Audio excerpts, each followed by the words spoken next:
Hi, and welcome to another segment of Gregory Correa and Harmonics. Tonight, I have an array of musicians that have surrounded me right now, today, in Bill Quarry's shop. It is probably one of the most emotional and great moments in my life to interview these musicians who really were trendsetters back in the day. And they are still, to this day, playing music. Right now, I'm going to have a gentleman next to me, Bob Manning, talk a little bit about, and he is with his guitarist, Dana, and Dana will also talk about, you are the new Fenderman? Yes. But you used to be called Stanley and the Fenderman. You got it. Well, here, I'm going to hand you this mic. Give me a little bit of spill on that. How long have you been playing, actually? I started playing in the 5th grade.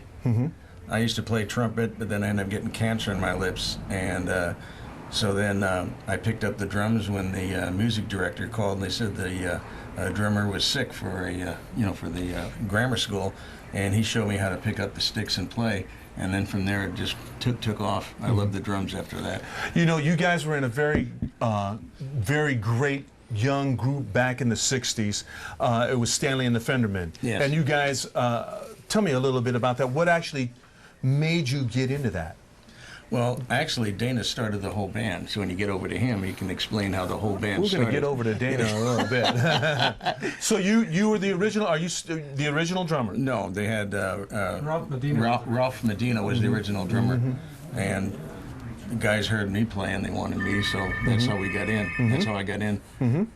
So hey, I'm going to take it over to Dana. Okay. And you'll still be here but we're going to go over to Dana because All right. Dana, since Dana was the original one, thank you for telling us. Dana, give me a little bit of background about that.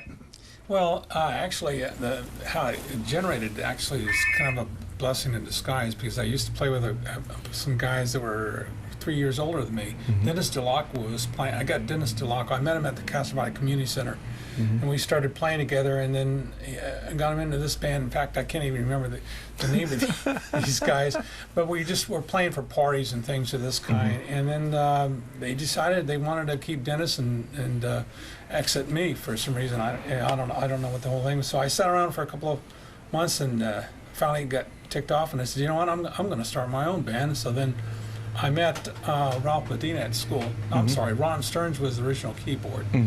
And he knew Ralph, and then Ralph Medina knew Stanley, and it just took off from there. We started getting a lot of songs together, started playing at some of the different places, and then we entered the Battle of the Bands in Sunset High School in 1965. The guys didn't want to play, but I said, you know, that's how you're going to get exposed.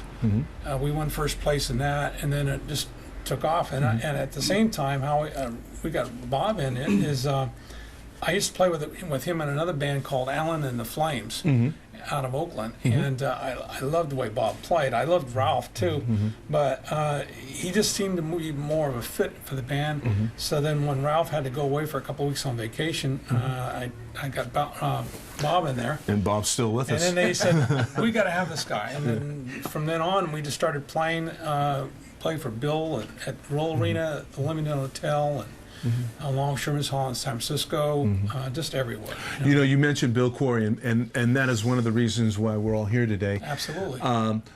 Give me just a little capsule about a memory about Bill Quarry. He's the godfather of all these guys, all these guys here. If it wasn't for him, what can I say except that you know, if it wasn't for him, and we wouldn't be in these. He gave us the opportunity to play at some of the big bands, open up for a lot of the groups, and it was just incredible. And I'm always appreciated Bill. Unfortunately, he wasn't our manager. Pete Paulson was our manager, but we would have loved to have Bill at the time. But you know, it just went that way. But so we owe Bill a lot. And that's why we're giving him his due today. I ran across another individual just recently, and he said if Bill Graham is God in promotion, then Bill Quarry is Jesus. And I said, wow, I love that, Let me ask you, what was the first instrument you ever owned? The guitar. What was your first guitar?